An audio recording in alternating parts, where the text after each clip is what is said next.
I've never seen a diamond in the flesh. I cut my teeth on wedding rings in the movies, and I'm not proud of my address.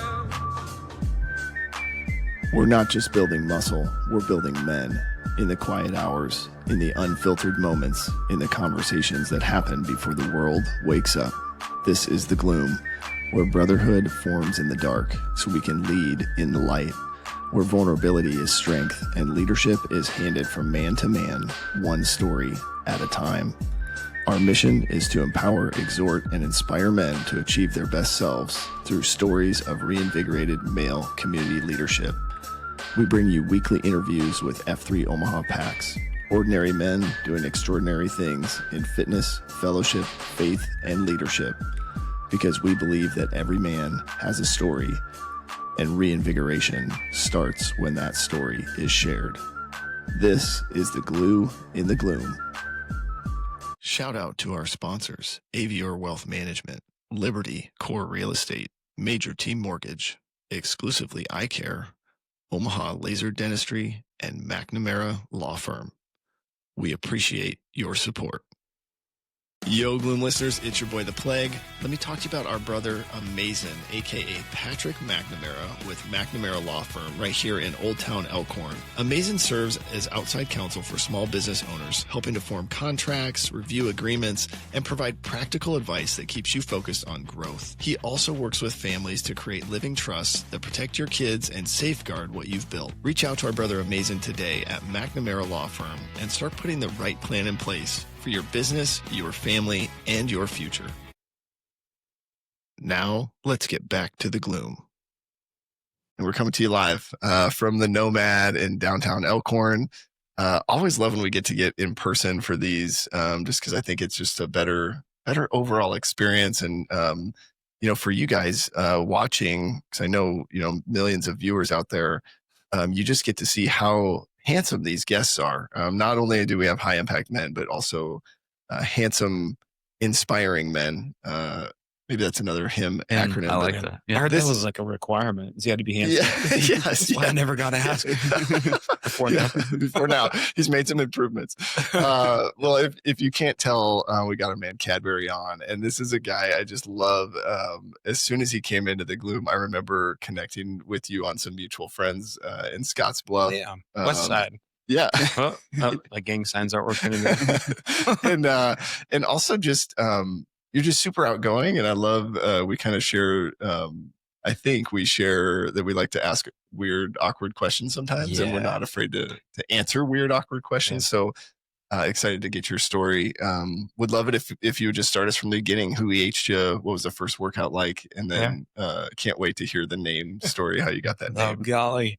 You said I could pass on any questions. Yeah. So, okay. So I moved to Omaha like July of 22. Okay. And was a big runner in the Lincoln community and did some marathons, and like we just had a group that would go out every morning. And I just assumed when I get to to Omaha that like I'd just naturally fall in with some guys and start running again. And so I was running on my own, and I work at a church. I was like, surely someone's going to pick up that I like to run, or I'm going to pick up something. And it wasn't working. Meanwhile, I have a family friend. I don't know if you've met Rush Hour. I don't think I have met Rush Hour. Shout out to you if you get to this. Rush Hour, where are you at, brother? Yeah.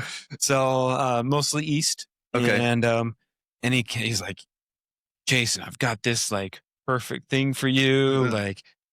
And meanwhile, my brother-in-law was like, hey, be prepared. Tim is going to ask you about some kind of cultish thing, So I was like, all right. Yeah. You got a little bit of a warning. Yeah. So, but it almost like put like that stigma in my mind. And so he of course asks me and like, you should go out for a workout. I'm like, yeah, okay, well, I'll try it out. I swear like 7 Saturdays in a row, I was going to meet him at the canyon and, and like I'd wake up and I'd just be like, I don't feel like making the 25-minute drive. Yeah, that's a drive. So I just kept texting him and he actually gave up on me. Oh, wow. Yeah. 7 no's is like, enough. Like, honestly, I can tell you're not really into it, and that's totally fine, you know. So he quit, and then I met Barn Door, member of the church, and his girls. He brought his girls and his wife to the trunk or treat. So I'll lead all the like large outward facing events at the church. And that's one of them that I just jumped into and started running. And we both showed up in a Where's Waldo costume. Oh, so immediate bond. But I didn't know him, you know. I really didn't know him very well, and so I think it was like. So I started in February, and I think it was like, it took him until mid-January, but he's like, hey, I was the other Waldo. And he does an email, and he's just like, you seem like a guy that likes to work out. Yeah. Want to come and try F3?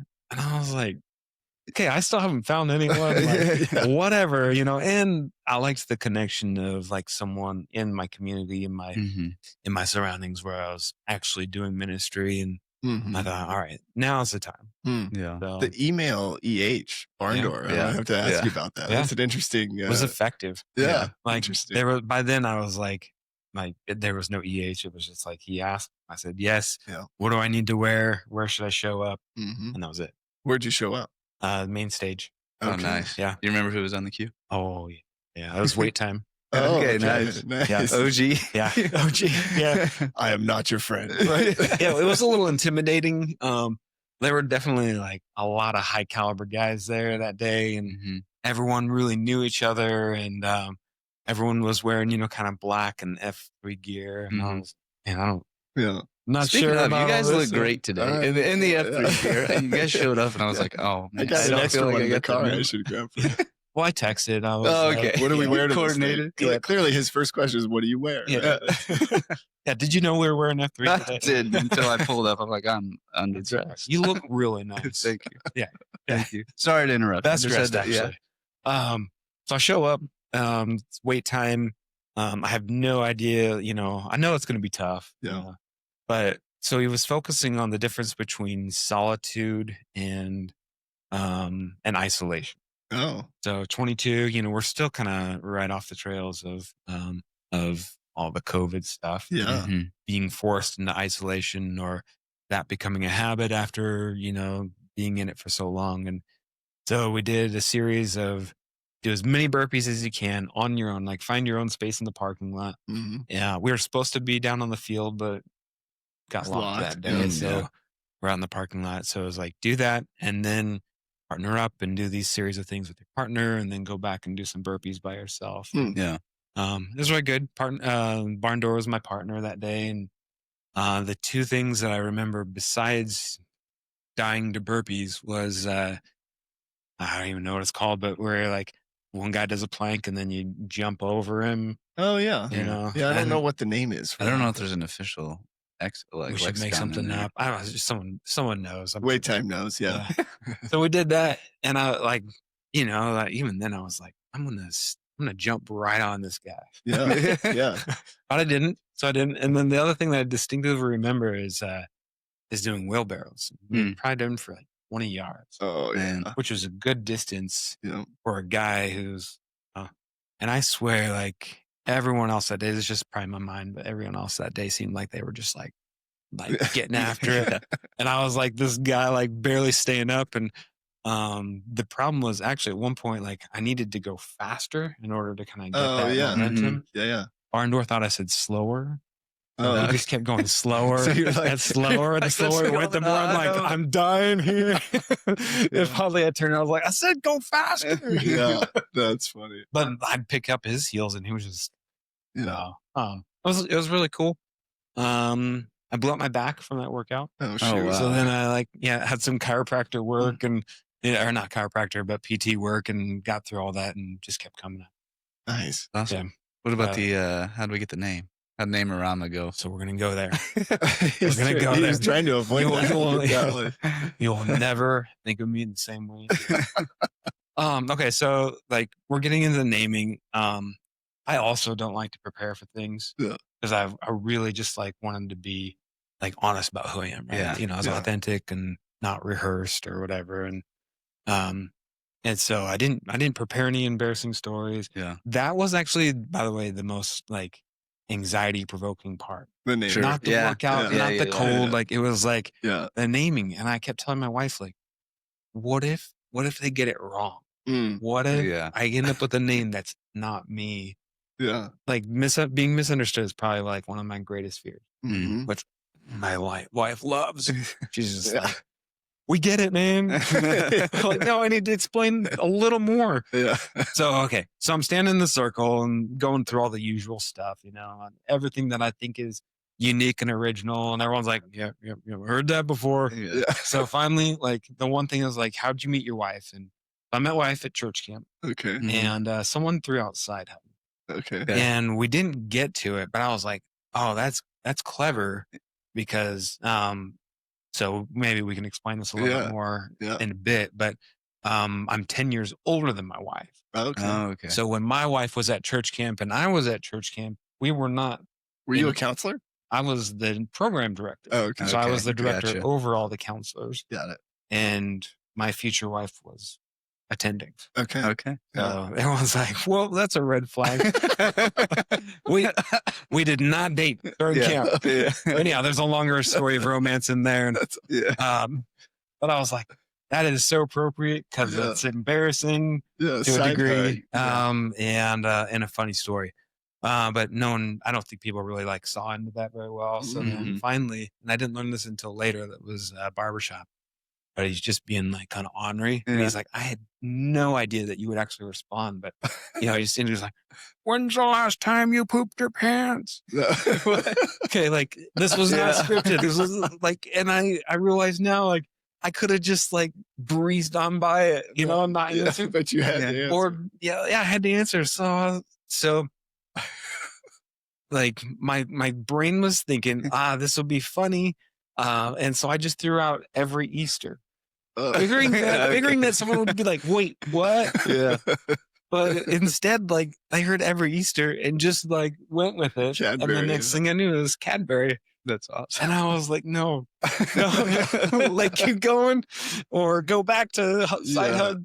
That's So, I do love when we're naming guys and you're there. I do hear you throw that question out quite a bit. Yeah, 'cause, yeah. you know, and everybody's like, wait, what? it's a lonely place to be when your nickname is Poop Jokes.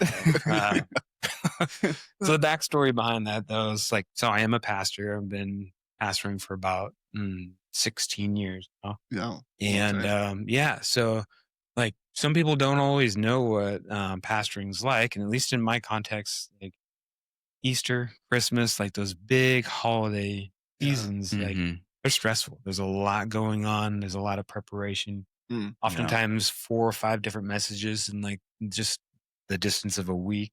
Yeah. All the kids programming Yeah. and Yeah. So And the then- congregation grows during Yeah. those periods of time. Yeah. Yeah. Oh yeah. Like, Yeah. so there's just all that going on, like a lot of early mornings, late nights, like diet changes, you know, all that stuff. And little known fact, everyone is anticipating that your Easter and your Christmas messages are going to be yeah. Yeah. Like, Oh, yeah. yeah. Yeah. amazing. Yeah, to be the best one. They of the want year. it to Yeah. be. And if Yeah. it's not, they'll talk about, you know, Yeah. whose sermon from some other church was amazing. And so, Yeah. so there's tended to be a lot of pressure around that. So I guess my GI tract responds accordingly. And so I've had a couple instances on Easter when I've been out like greeting people in the hall, you know, outside of the sanctuary, and Yeah. you know, and I think it's just like this tiny little innocent Yeah. part, and it turns out to be Never just trust- a Can't tiny trust the innocent fart on more. Easter. Yeah. Can't trust So the I fart always on- say, like, don't, you know, like don't trust a fart on Easter. The wrong thing might come out of the Yeah. grave. Yeah. To be clear, this isn't like a full blown alarm. It's just Yeah. like, you know, yeah. enough to be like, would you excuse me, please? Yeah. So that's the backstory. I've actually since like had fewer incidents. Oh, good. So, good. yeah, I guess That's called growth. You name it. Yeah, Yeah, you yeah. grow. Yeah, I'm maturing. But when you name it, you know, you let it out, then it maybe goes Oh. away. That's You awesome. certainly have owned the name, right? I mean, Yeah. and I think so. Going back to like you kind of being nervous, telling your wife, "I hope they don't get it wrong." Do you feel Yeah. like you've kind of come into that name Yeah. a little bit? Yeah. Yeah. Yeah, because like I mean, it does speak to like the life of a pastor. Yeah. Kind of the whimsical like part of me, like answering anything, even though I should keep my mouth shut Yeah. sometimes. You know, enjoying being an open book though. Yeah. And then also just like I think everybody's name, like once you take a name and you like become it, and put like Mm-hmm. a person behind it, you know, like from a faith perspective, like Jesus, like it's so much more than a name, Yeah. right? Yeah. It becomes personified and has a story and a life to it. So Yeah. you know, I think of plague, like I don't think of like dangerous Yeah. bacteria, you Yeah. know, like I think of Yeah. this guy who I've Yeah. had amazing conversations with, you Yeah. know. And so like when I say Cadbury, I don't think about poop stories anymore. Yeah. I think about like chocolatey cream filled eggs. Yeah. I love Cadbury eggs. Oh, Yeah. they're Well, and I think that amazing. actually makes a difference because you get some guys that come in, hate their name, and then they just don't lean in, and then they just don't right. make it for whatever They reason. get mad. Yeah, they get mad at the name, Yeah. like, "Hey, this isn't cool enough for me," or "This isn't a true like representation of who I think I am." Yeah. Which I love that you came in. You're like, I have no expectations. I'm not going to prepare anything or any stories like that Yeah. because I think that's the best. Because my joke when Namerama comes around, I just look to the guy next to me. Whatever you say, I'm backing 1,000%. So it doesn't. Someone say a name, like, yes, that's it. Go, go, go. Run with it. Yeah. Yeah. Wait time. One time we had this guy who was like early 20s, all tatted up, and was talking about how he works in a bar, and we named him Coyote Ugly, and that guy never came back. Yeah. Never came Yeah. back. So, Yeah. you know. Yeah. Well, something I want to talk about, like on the fitness front. Yeah. So you had some back issues. You came back.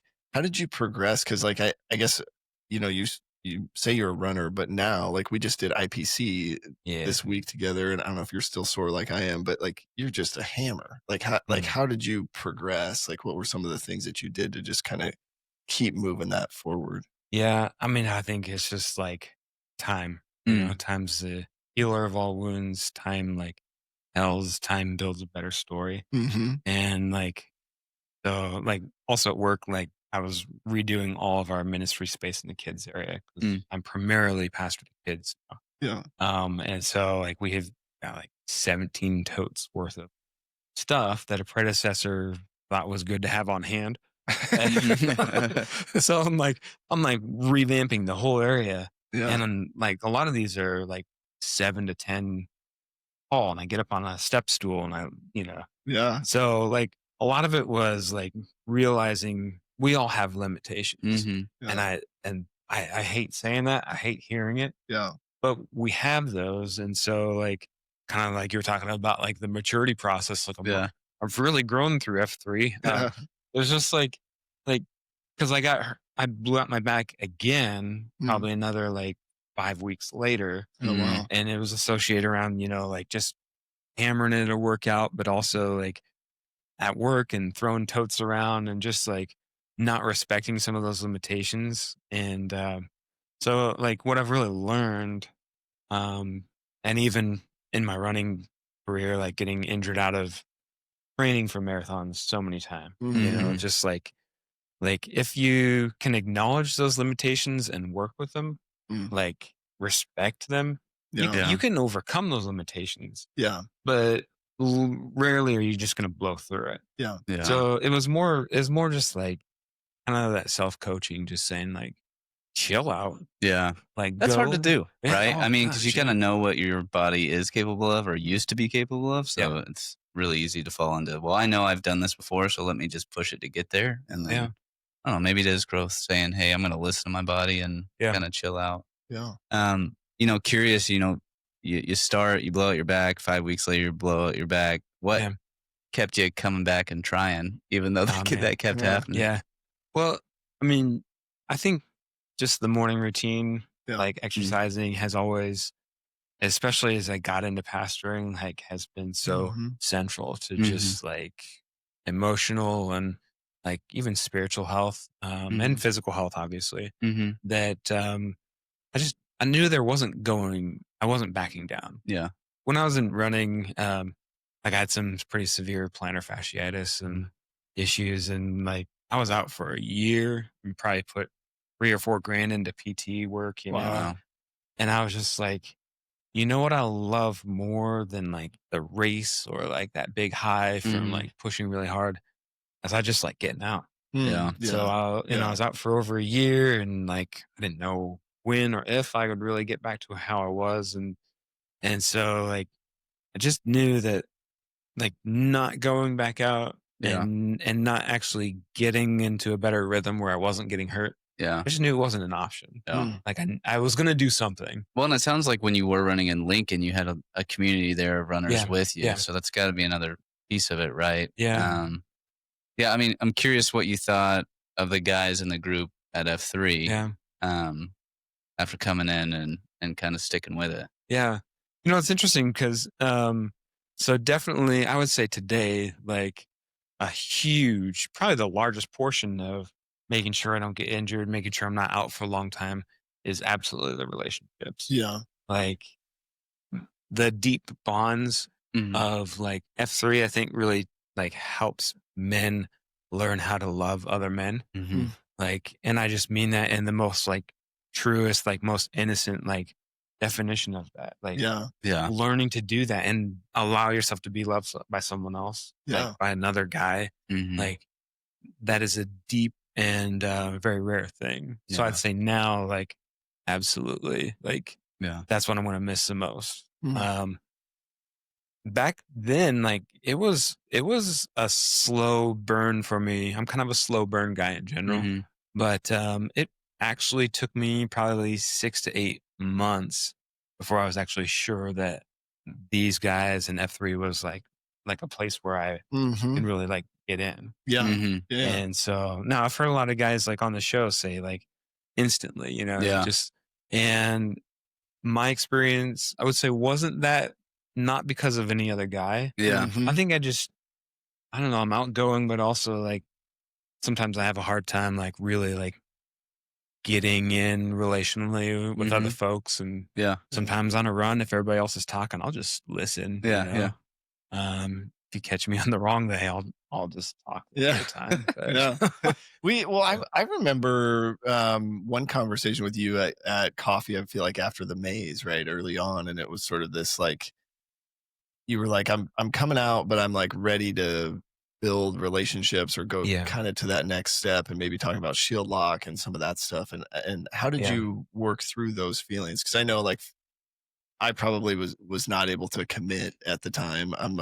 I don't know if I'm like overcommitted. You're the butterfly of F3. Yeah, but I remember distinctly like you had sort of come to this realization that like I love the workout, but I want the fellowship. And I don't know how you found your way, because I feel like now you've got a lot of really great relationships. I feel like you got a shield lock, some of that stuff going. But how did you make that progress? So I think part of it was like when I moved to Omaha here, pastoring, and especially like my role in revamping a lot of the ministry that I was assigned to, really kept me like face down, gridlocked. And I just knew like large portions of my life, especially like pastoral ministry, is a little bit awkward because it's hard to be friends with people you're ministering to. And I just knew that I needed real friends, and I needed to connect. And I knew that although it was taking time, like F3 really was like the most likely place to find like quality guys, you know, and good relationships.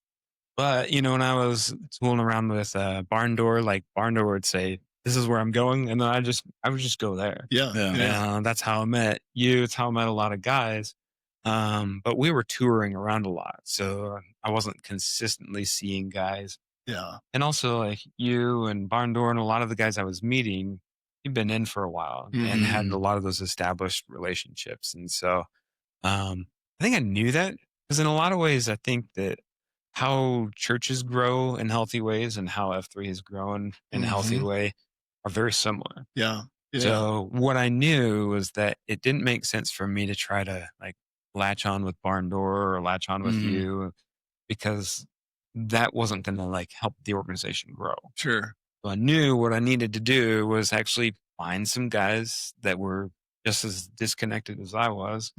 And like that's where the growth was going to be, is like getting new guys circled up. You know, and so I just kept on holding on to that, you know? Yeah. I mean, I loved everything enough that I was just like, this will happen. Yeah. Barn Door invited me out to Top Rope one day. Never been there, Mm-hmm. you know, and I didn't even know it existed. Wasn't looking on that map in that area. And so I got there and I met Papa Smurf. Yeah. And then quickly met Flat Stick, and Yeah. his first name's mine, his last name's my son's name. So I was like, oh, and Yeah. I've been to India, like Yeah. a lot of the places that he's lived, like Yeah. I've been and toured and done ministry work in. So And he's a pastor by background Yeah. too, right? Yeah. So you kind of have Yeah. some, Very cool. yeah. So we connected on that level, and then I met Jukebox and Bollywood, and Yeah. who else? Star Lord quickly came into the picture there. Yeah. And Yeah. so like then like I mean, I wouldn't have picked these guys out, but Right. like it just felt like it all just came together, Yeah. Yeah. and a lot of momentum then grew off of that. And so I would say, like, I still like text Barn Door and Cheap Seats like daily. Mhm. Like we're Yeah. always checking in. How's your day? How's your afternoon? Where are you Right. going? You know, I love when we meet up and just get on a run and can chat a little bit more. You know, those are still like absolutely like quintessential relationships. Mhm. Yeah. Yeah. But to also say like I have these relationships with these newer guys, and like a lot of momentum has spun off of that. So, Yeah. yeah. I love it. I mean, I think you're describing it's a blessing, but it's kind of a curse for F3 and how we've grown in size, right? This model of like, well, let me just go site to site and meet people is a great way, but it is hard to develop those relationships because, I mean, we were talking before the podcast started. Hey, I haven't seen you before. Oh yeah, it's because I post predominantly in the Eastern sector, right? Yeah. And that's just kind of how it's grown. But I think the sectors make sense because that's where your natural community is. And so if you're posting in those areas like I do on the East Side, all those guys kind of live around the neighborhood predominantly. So it's interesting. You kind of realize that without realizing the difference between sectors and why we do the sectors and what we do. Yeah. But it also kind of highlights the need for that and how we're trying to grow the community organically. Yeah. I don't know. It's interesting. Yeah. So, Yeah. I would love, I feel like, I think we've shared some conversations about, I don't know if like work-life balance would be the right term, but just sort of like your previous job and then moving here and maybe having more clarity. But I would love to, like, any lessons you could share in that space with guys that are listening to just like, because I feel like, and I could be making this up, so tell me if that's not true, but I feel like I might not. your previous, I feel like your previous job, like just had you, because you were pastoral, you were like a head pastor, senior pastor, right? And then have moved to a role where you still have a lot of responsibility, but not in that senior pastor role. And I think you found just better sort of rhythm with your family and work life. Yeah. Yeah. Talk us through that. It's interesting. Yeah. So like the one thing I can say about senior leadership in a ministry is that there maybe are more like expectations as far as like relational accountability for like how a senior pastor is like present or involved. But to a large degree, when I was senior pastor, like I was able to set my own rhythm in terms of when our meetings were going to be and like what nights, and it was at a large degree how long they were going to be. And I was able to say like I will not be working on Fridays. Like if there's an emergency, you're going to need to call someone else. And if they'll determine if it's bad enough, and then they'll get a hold of me. So I was always really serious about that boundary. You know? And so that was easy because besides like my board, who was on board with it, you know, just for the sake of seeing me try to establish that, like people just knew that was what was established. Yeah. So to that degree, like I had actually a little more control over it. But the difference between that, like being senior leader and now being a ministry leader, is that like I'm actually more busy now and gone more nights of the week than I was then. But I'm not carrying the weight of the whole church on. Like mentally or emotionally, spiritually. It's shared. And although like I care and have like influence on the church and some of those like larger, like pivotal ways. It's not me solely or like foremost or primarily. Yeah. Was there some intentionality there behind that? I think so. Like, I loved my church in Lincoln. It was a really cool opportunity, and you know, I really cherished that. But I also knew, like, yeah, I had 2 kids then, and God willing, we had a third when I got here, and I just knew that, like, in order to stay healthy, to stay present, to stay engaged, like faithfully, like, I did need to have that change. Yeah. Interesting. The cool thing about being like a kids pastor too is that like people kind of expect whoever that is to maybe be a little bit more whimsical. Yeah. Yeah. So like I can kind of just be me Yeah. and not worry that people are like, well, that doesn't seem very becoming of a senior pastor, you know, like, you know, so that part is huge. Still have to practice, you know, as many boundaries as I can. Like, you know, a lot of our staff is pretty active on their emails and texts over the weekend. And so sometimes like we'll get to staff meeting on Mondays and feel like talking about something. I'm like, what are you guys, what are you catch me up here? And they're like, well, I mean, it's in the emails. Like, Oh yeah. well, I didn't check my got here, email since Thursday. Yeah. And like our meeting started, you know, and I'm not going to check email while I'm taking my kids to school, like or getting them ready. Like I'm just not going to. So it's going to be okay that I don't know what's going on. Yeah. And nobody really fought that. I think it just was like a disruption in what had kind of been established in the culture before I got there. Yeah. But gosh, probably the biggest thing is like for developing that balance is one, like just because there is a need does not mean that you should go and fill it right away. Like I think it is worth investigating a need and like bringing it to like a group understanding, because otherwise I think sometimes we get into that rescuer mentality and I think like, well, if there's something wrong, I have to fix it. Right. And but sometimes the best way that things get fixed is by like others seeing the problem and also bring what they have to it. Yeah. I'd be curious how you navigate that, because that's an interesting thought of what is worth your sacrifice to go and save. So you're identifying a problem instead of falling into this rescuer mindset. What does it take for you to say, okay, I'm going to sacrifice some of my time because it's actually worth me investing that time to help kind of fix this problem? Yeah, that's so good. So one of the, I have a coach that I meet with like monthly and sometimes twice monthly, depending on how bad things are During Easter and Christmas, right? Oh yeah. When it's busiest, we meet the most. It's awesome.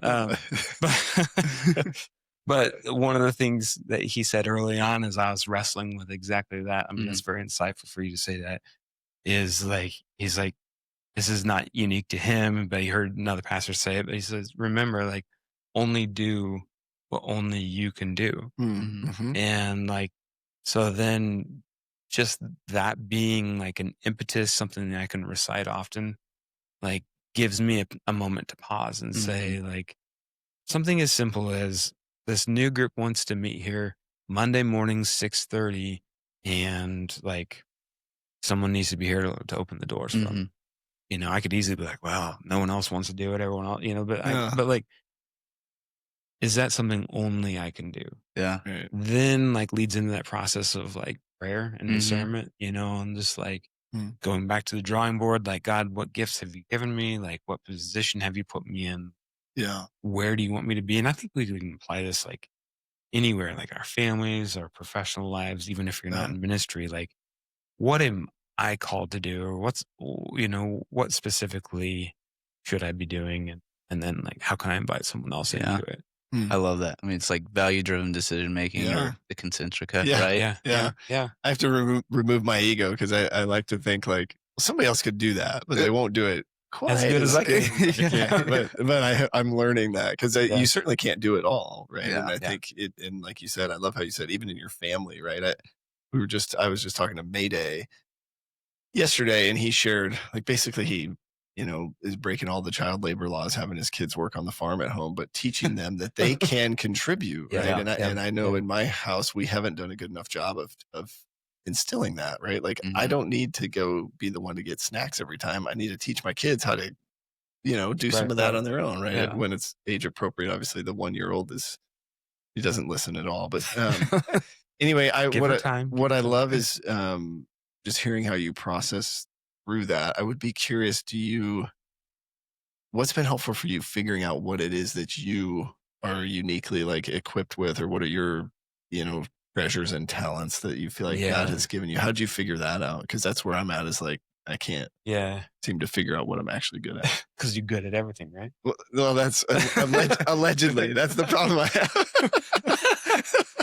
That's, Yeah. Oh boy. Or maybe I need to go spend an hour with my own pastor to figure that out. 'Cause this is all about you, but I do think there's probably some gold you could unpack for guys on that. Yeah. I think the first thing is like, for me, it was chopping down my own ego. Yeah. Mhm. Like it also, I mean, pride comes before the fall. Like that ego, that insistence, like I naturally think like I'm really good at this or whatever it is. Yeah. And that I'm probably am the best at it, Yeah. Why wouldn't just I be? ask my wife, she hears that a lot, but like I have had enough times, and this is probably like that divine intervention. Like I've had enough times where I truly thought I was the best, and then someone else snuck in and did it 10 times better, or 10 someone snuck in. Yeah. Mhm. And I had to realize like, I'm actually like mediocre at best Yeah. at this, So first of all, it's like really chopping at the ego and saying like, you think about like if wait time would have like held everything closely and like over time tried to develop like a podcast, like then there would have never been a you. Right. And I mean, who's to say? I'm sure wait time you would have done an incredible job with the podcast, but like Probably would have been the best. It would have been way better. But I would also say, I'm gonna stroke your ego somewhere. Like, like you do an incredible job at this. Sure. And I don't know if I've seen anything better than what you're doing. But if you would have never had that chance, even though maybe it didn't start at this caliber, like to develop that, this wouldn't be what it is. Sure. So you're right. I'm right. Like I am the best at this, but that doesn't mean that there isn't someone who could do it better. Yeah. Yeah. So I think, discerning that, I think also the desire of like what's the higher value? The higher value to say like, I can do all these things, or is the higher value to say like, I was able to like bring someone else up, teach them and send them on a trajectory that has created something else, So, even in kids ministry, I do like 0%. Like I'm not actually actively in a classroom in a setting where I'm teaching. Yeah. And that's what people think of as kids. Right.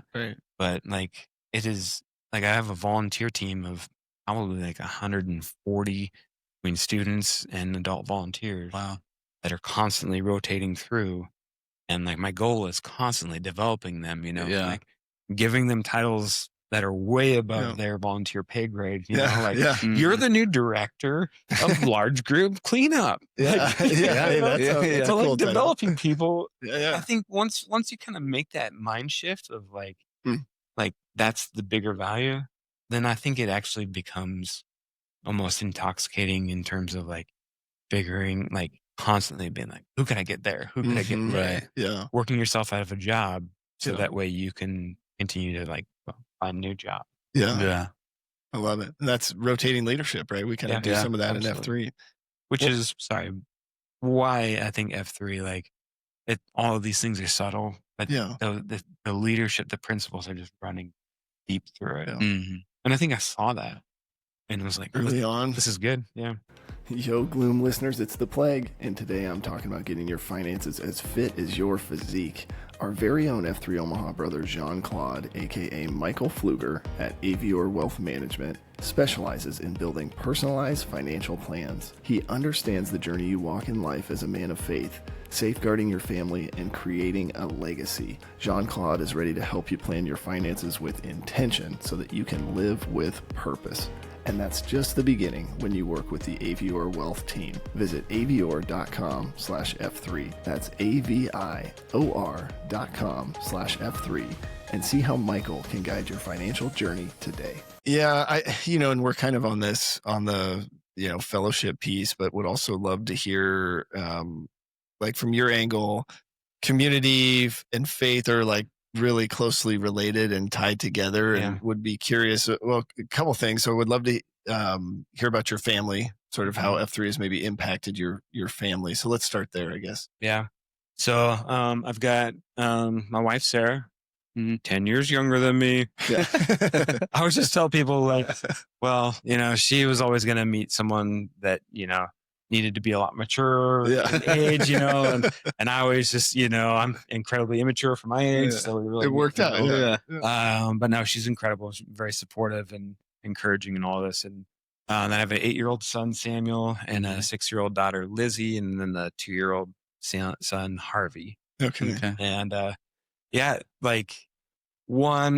even when I was running, my wife was like, you need this. If you're not running, you're a terrible human being to be around. It wasn't that bad thing. Like they see it and they know the difference. And so that year when my foot was out, like my wife was like, that was a really rough year, for all of us. Yeah.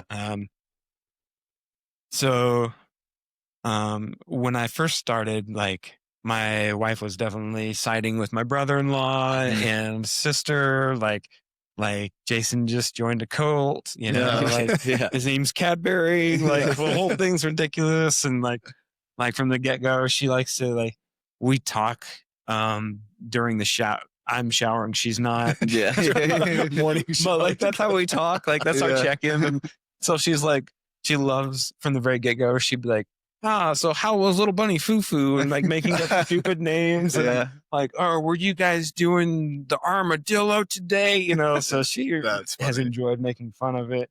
Yeah.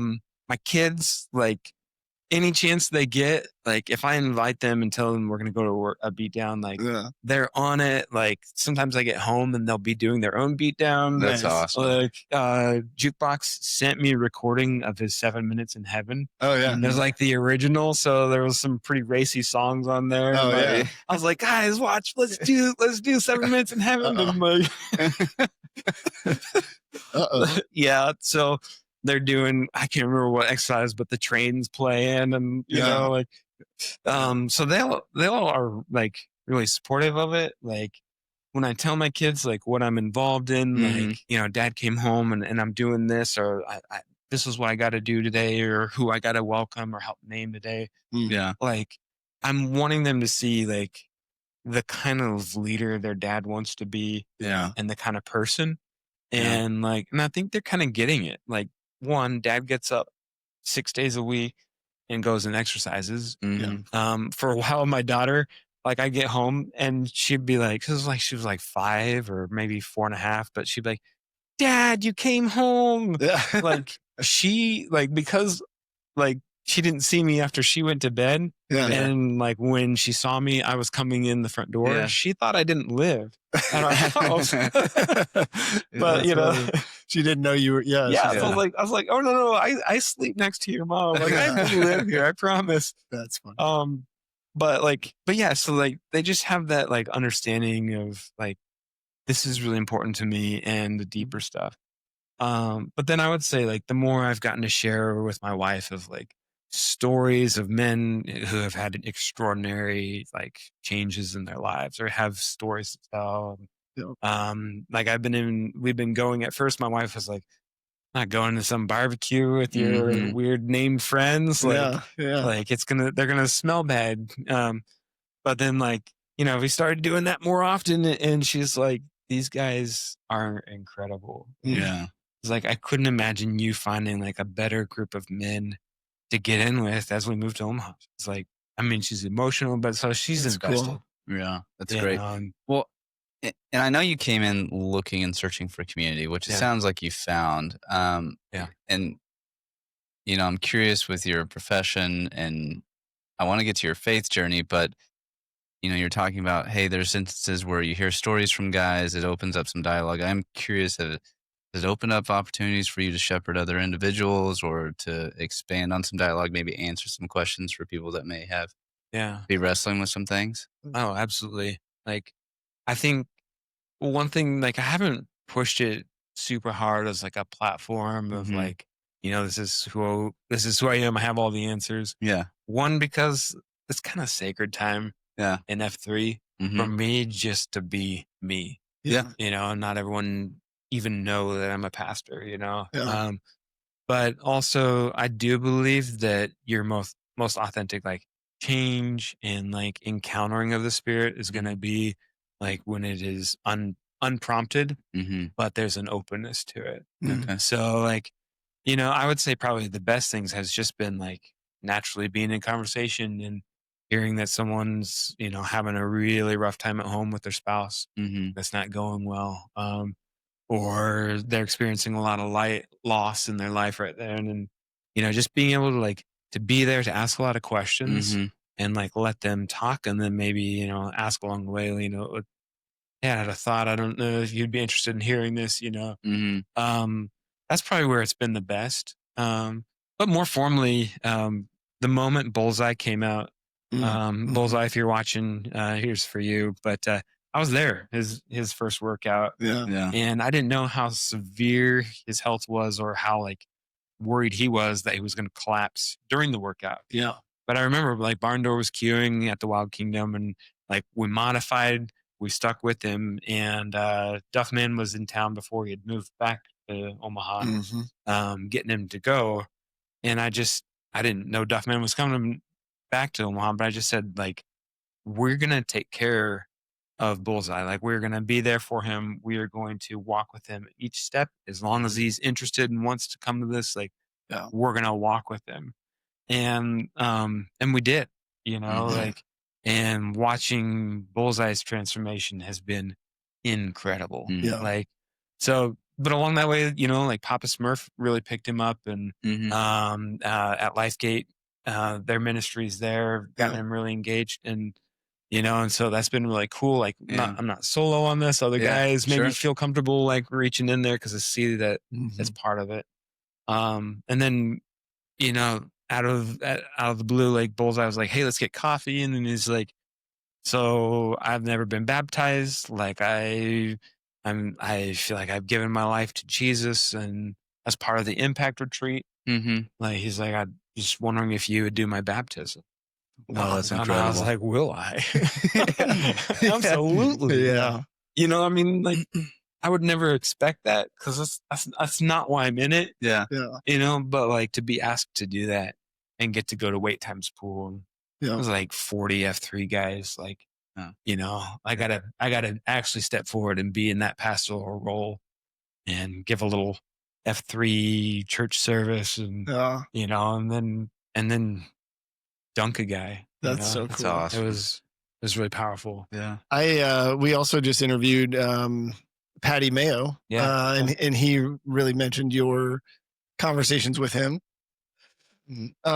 Specifically around church. And one of the things that, even just hearing you talk now about Bullseye, you're not, it don't get the sense that you're like competing, right? For like right. membership or, number of baptisms or, right. You're Yeah. just like trying to spread the gospel and you're happy with however a guy hears about that. And I do fully believe that the Holy Spirit, whether guys want to acknowledge it or not, is working through the men and the relationships and the things going on in F3. I know that was a huge part of my journey is just God working through other men, and then stuff like this comes up. Like it's kind of wild, but there's clearly a higher power. I would be curious for your personal faith journey. What was that like? Like, did you always know you wanted to be a pastor, and then just kind of talk us through like how your faith has developed over time? Yeah, that's cool. Like, so I grew up in the church, went to a United Methodist church in West Side, Scottsbluff. Okay. Yeah. And like, that was always part of my life. And I was favorable with it. I was still definitely a rebel growing up. Like my sister, like she was the one that always, like she was older. So she always got in trouble, like formally. And then I was like, this is terrible. Like, but I was smart enough to figure out how to do the same things, but never get in trouble for it. Yeah. So I was still a rebel, but like the church, like who God was, like Jesus, like got locked in pretty early. It was in like, sophomore or junior or like senior year, like we're all supposed to figure out what we're doing with our lives. Like that was that journey where, as discerning as a junior high school rebel could be, like that was where I felt like God was saying like the life of a pastor is part of your journey. Cool. Was there anything in particular that like caused that conviction to kind of switch on, I guess? So I think you can be rebellious and still have some conviction, and that's life, right? You're kind of going through like, here's sin and what I'm tempted with versus the conviction to do the right thing and follow God. Yeah. So I don't think this switches on, this goes off when I say that, but I am just generally curious. Yeah. The longer journey was that that like sin switch didn't, well, I mean, it's not fully off, but like it didn't start to really head downward for quite a while after that. But I had my senior pastor, my home church was like my role model, my mentor, like a friend of mine. And just like the kind of person I could see that I wanted to be. Interesting. So that was where it like started like flipping that switch up, really leaning me into it. But like he had stomach cancer, pretty severe, ended up passing away like the summer between my first year of college. Okay. And so like that and other circumstances, like I have been left into college and I was kind of like living two different lives, like hypocritical or whatever you want to call that, but like just really wrestling with it. No. But I got into college and like had a like slow burn thing here. Like I had a really hard time fitting in with a lot of groups on campus that were faith-based, and like I owned a DJ business, and so like, oh, that's cool. What was your DJ name? Well, just DJ Kennedy. Okay. Nice. I tried to come up there, like DJ Scratch was really popular, so like so we decided, like me mostly just decided that my name should be DJ Snatch in high school. Which was totally stupid. Yeah. Like you can't put that on a billboard. No. Wow. But yeah, in high school, like I did like my own winter royalty and prom and like neighboring cities. Like I would go and do theirs as high school. Wow. Like, yeah, they'd pay me a lot of money because they were so tired of lame DJs. Yeah. Anyhow, so I got it. DJ Snatch. Yeah. Nope. You and Jukebox should have a reunion, right? Yeah. I mean, yeah, that's one reason why we connected so well. Yeah. All of his musical And inclinations. Cataracts was a DJ back in the day. I did not know that. We got to get all these guys. All We gotta right. have a party. Yeah, a scratch off. Yeah. I don't know what that'll look like, but I love it. so I jumped into college, like had a hard time fitting in with a lot of things. The DJ business, my love for music and all kinds of music, like a lot of those things were in tension. And then I just like, I also wrestled with like the maturity level of even like a college age person going through their faith. And I felt like it was at that point, and this is not critical. It's just, it seemed to me shallow. Yeah. And so like, I just didn't gel with it well. So like I got a little upset, renounced my faith, like completely disowned it, like wrote my home church a letter and said like I'm disavowing my faith, and like was like, I'm done with it. I'm done. I'm frustrated. I'm hurt. Like, so I got a major in like philosophy and business.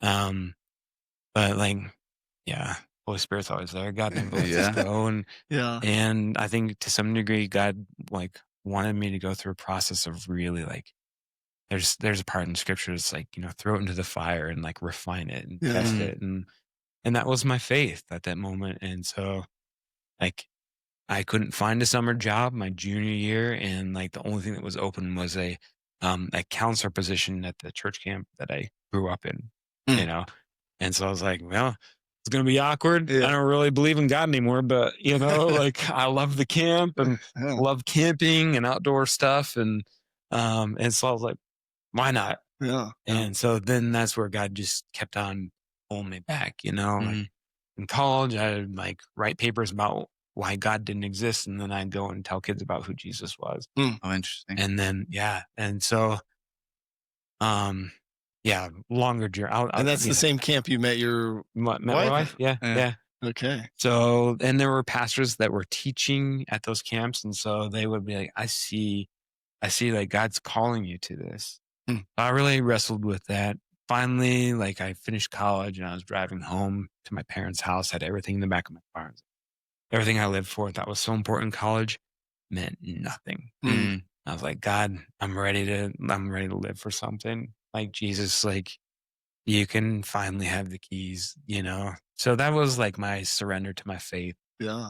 I was not going to be a pastor though until I was trying to like make a name for myself. So I went and lived in Tanzania in East Africa for a year. And I was As a DJ? Yeah. I did DJ a wedding while I was there. That's awesome.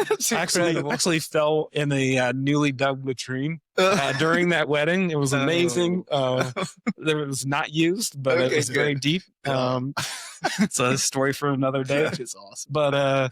But yeah, so it wasn't until I was living over there and like I jumped into a situation I knew no one, had no connections.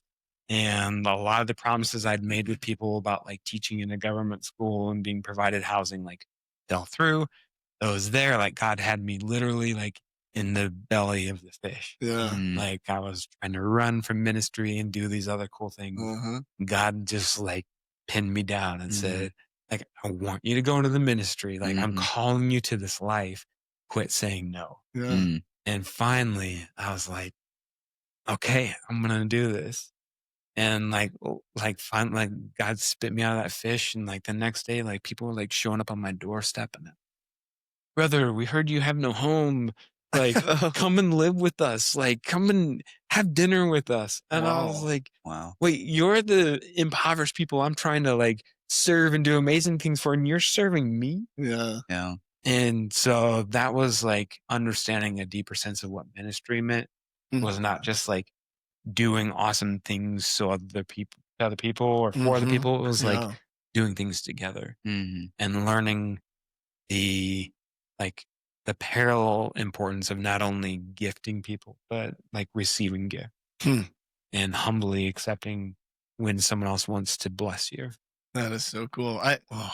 That's an amazing journey. And it's such a, Jonah, you know, like you will end up in Nineveh either way. Yeah. Right? And the cool thing is I didn't make that up. Yeah.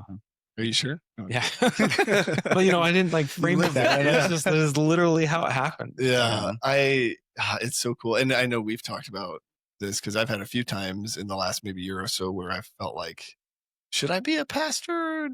Or do I just like really not like my current boss, right, at work? And so I really appreciate that you've been there. And I didn't know that story from you. So I love, it's interesting because you don't always see the pastor up in the pulpit on Sunday and realize that like, it's probably been a pretty intentional journey and story. Yeah. Like to make that decision. Right. I don't know the number of guys that become a pastor just because my grandpa was a pastor and my dad, I'm sure there are a few, but through your story there, what, gosh, would love to hear, like, as you think about, our mission in F3, right? So trying to invigorate male community leadership. And obviously leadership is a huge part of what we've been talking about, what you've talked about.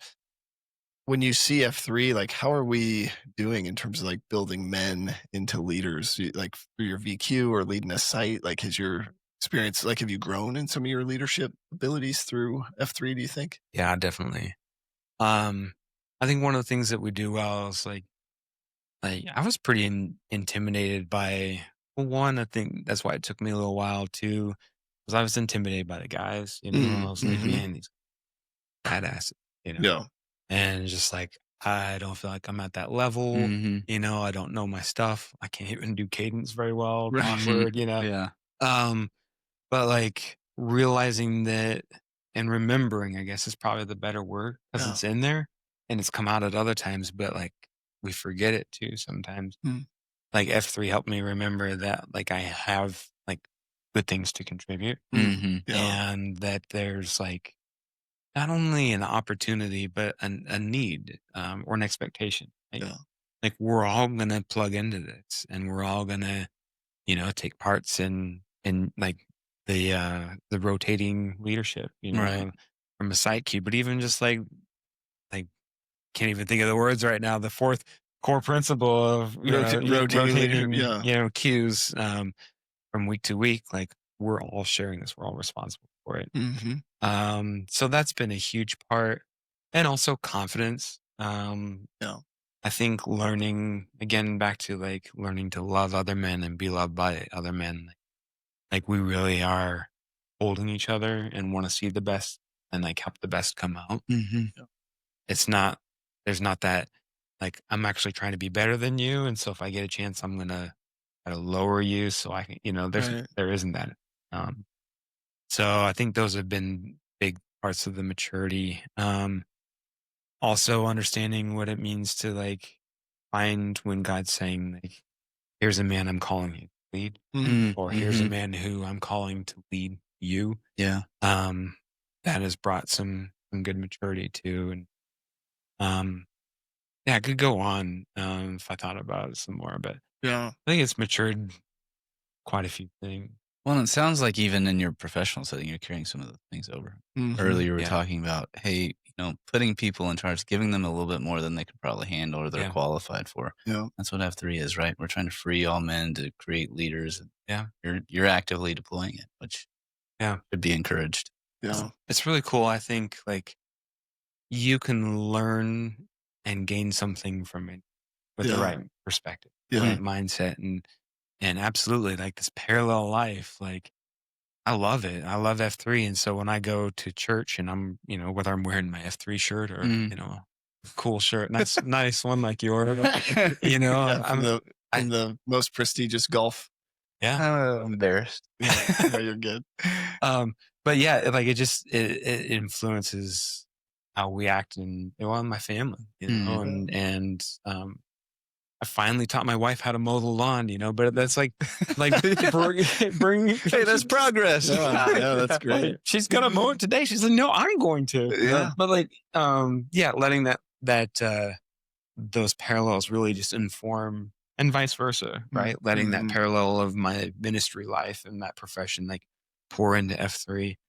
One of the things that I think has been cool to hold myself to, but also to help other men grow, is whenever I like introduce like our mission statement, I always tell people like between our mission statement and the credo, like if you're doing F3 right, like you should be becoming a better leader and a better man in every other sector of your life. We're holding ourselves accountable to that. This isn't just like the Rough Boys Club or, like this is, we are dealing with real life, and we are expecting each other, like respecting ourselves to go out and be more honorable men of higher character, of more endurance, of understanding, seeing the need and jumping into it. So I think F3 is like sharpened that. And I do think that is directly applied to faith too, being a faith leader, stepping forward in that.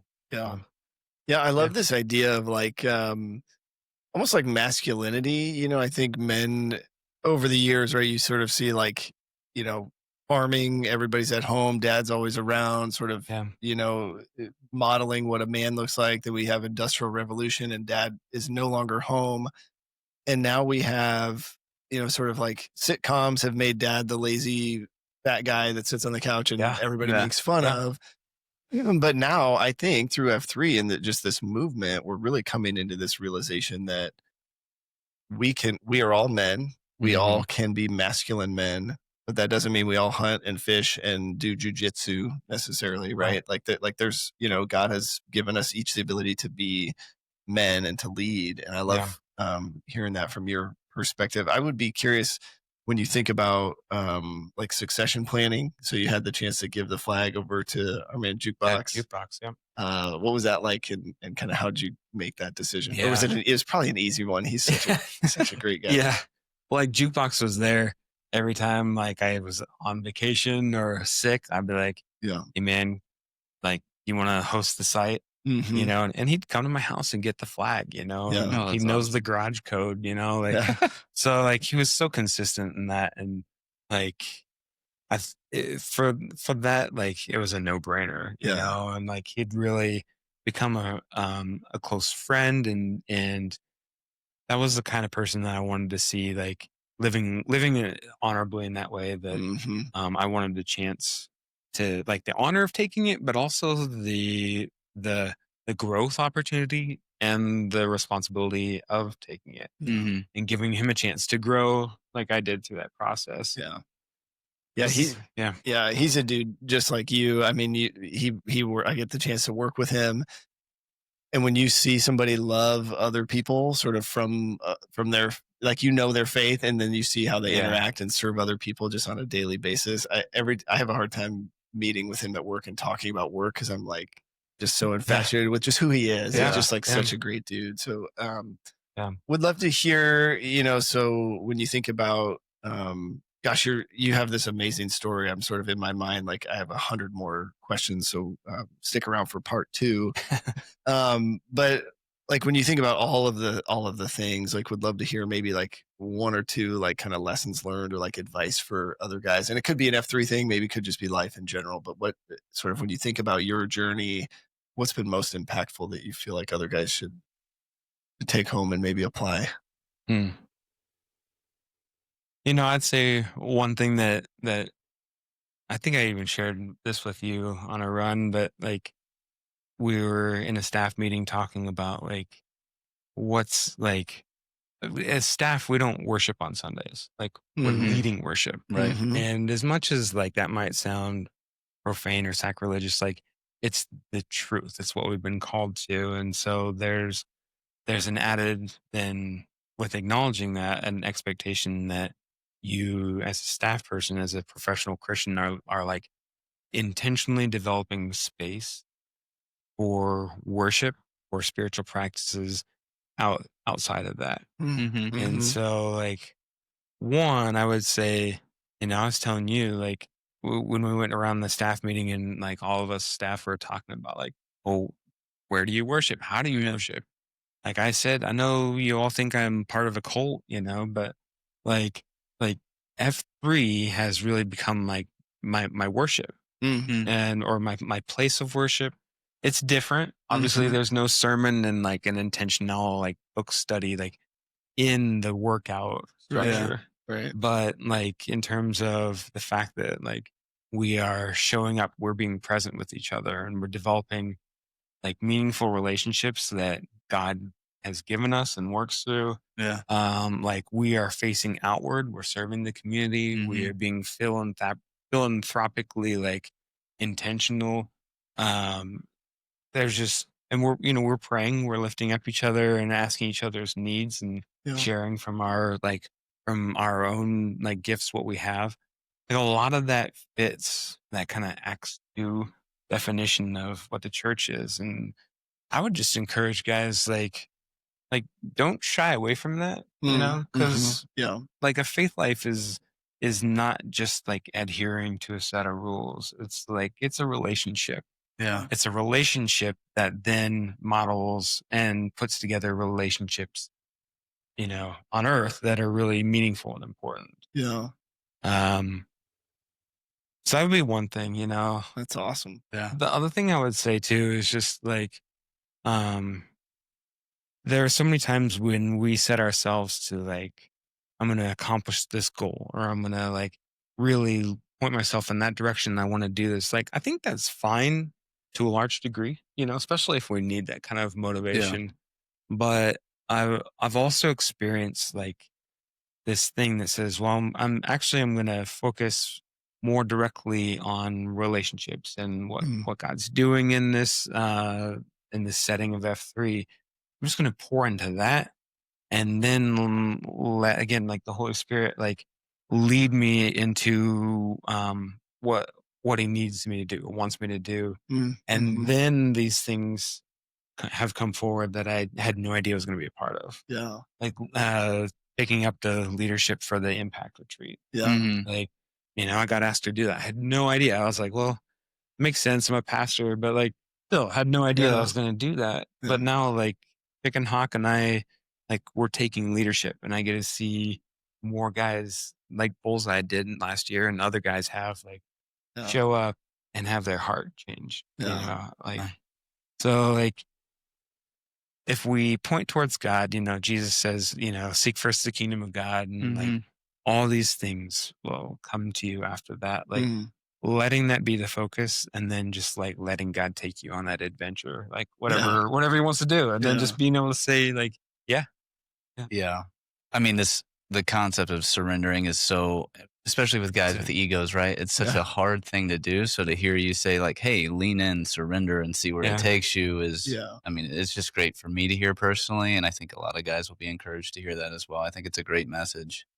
One of the things we also like to ask guys that come on is, you guys are usually giving some good advice to guys that are listening, but we want to lean into you and pour into you as well. So guys, see you out there. What words of encouragement can we be giving you? What prayers can we be lifting up for you and your family? Yeah. Thank you. Yeah. I mean, work-life balance, like maybe I presented it like I got it all figured out, but like that's a daily, wrestling and decision-making process.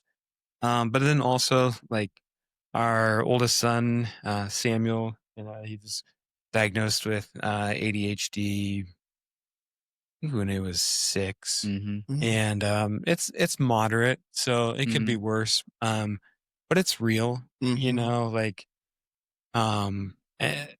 It truly does affect how he has his ability to like function and even do things like put his underwear on. Same. Yeah. No,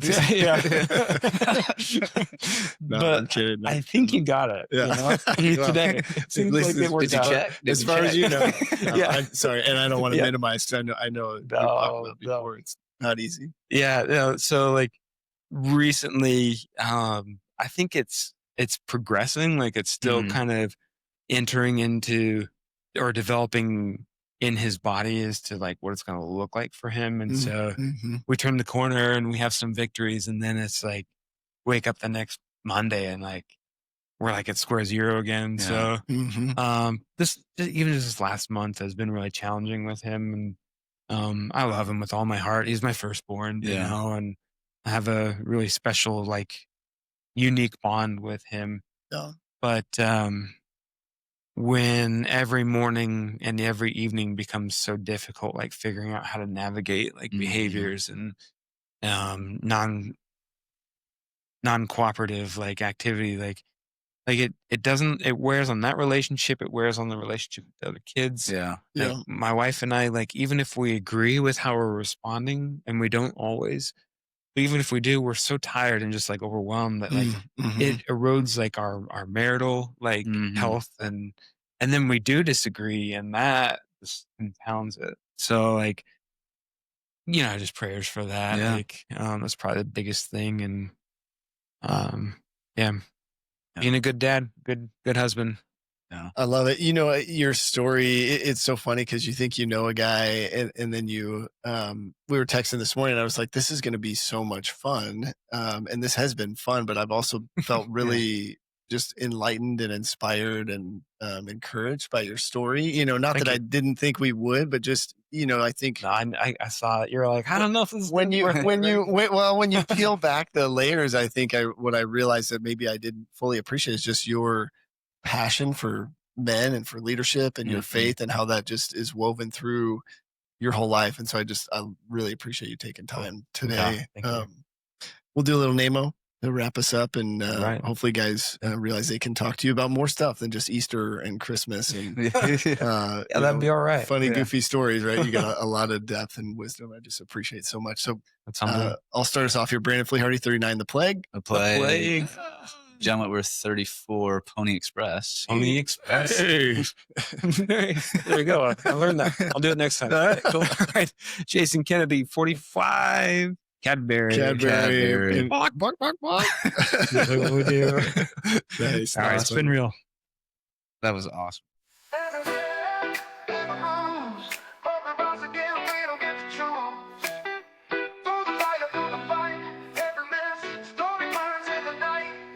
Scars on our hands, hope in our chest. We're not defined by the weight of the test. Brothers in step, we carry the flame. Different roads, but the heart beats the same. Every man's got a story to tell. From the valley low to the mountaintop, yeah. Every man's got a story inside. Standing strong, we won't hide. Every man, yeah, every man's got a story. We've been broken, we've been bruised, but we rise again and we don't get to choose. Through the fire, through the fight, every man's story burns in the night. Scars on our hands, hope in our chest. We're not defined by the weight of the test. Brothers in step, we carry the flame. Different roads, but the heart beats the same. On a story to tell, from the valley low to the mountaintop, yell. Every man's got a story inside. Different roads, but the heart beats the same. Every man's got a story to tell. From the valley low to the mountaintop, yeah. Every man's got a story inside. Standing strong, we won't hide. Every man, yeah, every man's got a story. Every man's got a story. Voices rise like thunder, they roll. Truth in the pain, it's shaping the soul. Chains may rattle, but they break in time. Every man's story is yours and mine. From the struggle to the glory, every man's got a story. In the dark or in the light, we keep marching through the night. Every man's got a story inside. Every man's got a story to tell. From the valley low to the mountaintop, yeah.